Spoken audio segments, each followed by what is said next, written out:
మూగబోయిన గొంతుకు రాగం ఎవరు తీసేదరో అనే దాంట్లో మా మదన్న కూడా ఒక రాగం అవుతాడు, మాటలతో రాగం అవుతాడనే ఉద్దేశం. గదరన్న కూడా బాగా ప్రేమ ఉండే మదన్న అంటే. మదన్న వచ్చి 2 నిమిషాలు మాట్లాడాల్సిందిగా కోరుతున్నా.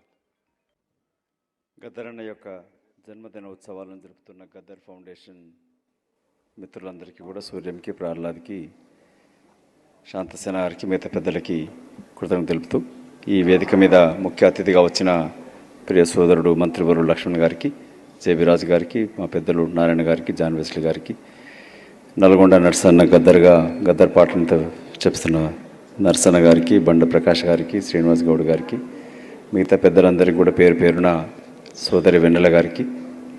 నేను 2-3 నిమిషాల కన్నా ఎక్కువ మాట్లాడదలుచుకోలే. గద్దరన్నతో నాకున్న అనుబంధం 78లో స్టూడెంట్గా వివి కాలేజీలో ఫస్ట్ నిర్బంధం ఎత్తినప్పుడు గొంగలు కట్టుకొని పాడుతున్న సందర్భం పరిచయం అయి, తన ఆఖరి క్షణం వరకు కూడా వారితోటి సాన్నిహిత్యం. ఒక సంతోషకర విషయం, నేను సూర్యం కలిసి గద్దరన్న నాకి ఒప్పించి రాహుల్ గాంధీ గారి దగ్గరికి, సోనియా గాంధీ గారికి తీసుకెళ్ళడం జరిగింది. అప్పుడు వదిన ఒకటే అడిగింది, తెలంగాణ ఇచ్చిన సోనియామ్మ చేయి ముట్టుకోవాలందని చెప్పి రాహుల్ గాంధీతో. అంటే అప్పటిదప్పుడు 2 గంటలలో సోనియా గాంధీ గారితో మీటింగ్ ఏర్పాటు చేసినాడు రాహుల్ గాంధీ గారు. ఇవాళ గద్దరన్న ఉంటే ఏం చేసేవాడు, ప్రస్తుత రాజకీయ పరిస్థితులు అనేది ముందు ఆలోచించాల్సిన విషయం. చాలామంది మాట్లాడినారు గద్దరన్న విషయం పైన, వారి కవితలపైన, పాటలపైన. కానీ నేను కోరుకునేది, వారి జన్మదిన సందర్భమున ఇవాళ రాజకీయ పరిస్థితులు ఎట్లున్నాయి.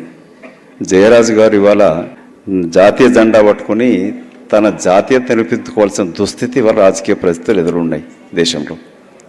జాతీయ జెండా పట్టుకుని తిరగాల్సిన అనివార్య పరిస్థితులు వచ్చినాయి.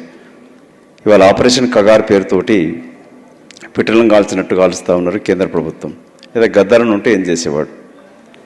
నరేంద్ర మోదీతో, అమిత్ షా తోటి ప్రత్యక్షంగా వెళ్ళి మాట్లాడే ధైర్యం ఉన్న వ్యక్తి గద్దరన్న. ఆపరేషన్ కగారుకి వ్యతిరేకంగా ఆపమని చెప్పేవాడు. ఇవాళ బతికొని ఉంటే, ఇవాళ గద్దరన్న బతికొని ఉంటే గాదయ్యన్న అరెస్ట్ని ఖండించేవాడు. నక్సలైట్లు ప్రజా జీవితం రమ్మని చెప్తున్న తరుణంలో వాళ్ళు అడవులలో ఉంటేనే కాల్చి చంపుతున్నారు, పట్టణాలకు వచ్చి మాట్లాడితేనే అర్బన్ నక్సలైట్ అని చెప్పి అరెస్టులు చేస్తున్నారు. ఇది ప్రస్తుత నిర్బంధ పరిస్థితులు జాతీయ స్థాయిలో కేంద్ర ప్రభుత్వం అమలు చేస్తున్న తరుణంలో గద్దరన్న ఉంటే ఏం చేసేవాడు, పాట ఎలా పాడేవాడు? లేక బీజేపీ నాయకులను, నరేంద్ర మోదీ గారు ప్రధానమంత్రిని, హోంమంత్రితోటి ఎదిరించి పాట పాడి ఒప్పించే ధైర్యవంత సాహసం చేసేవాడు గద్దరన్న బతికి ఉన్నట్టు. అత్యంత క్లిష్ట స్థితిలో శరీరంలో బుల్లెట్ ఉన్నా కూడా 300 కిలోమీటర్ల పయనించి పాదయాత్ర చేసి తెలంగాణ రాష్ట్ర ఏర్పాటుకు పునాదులు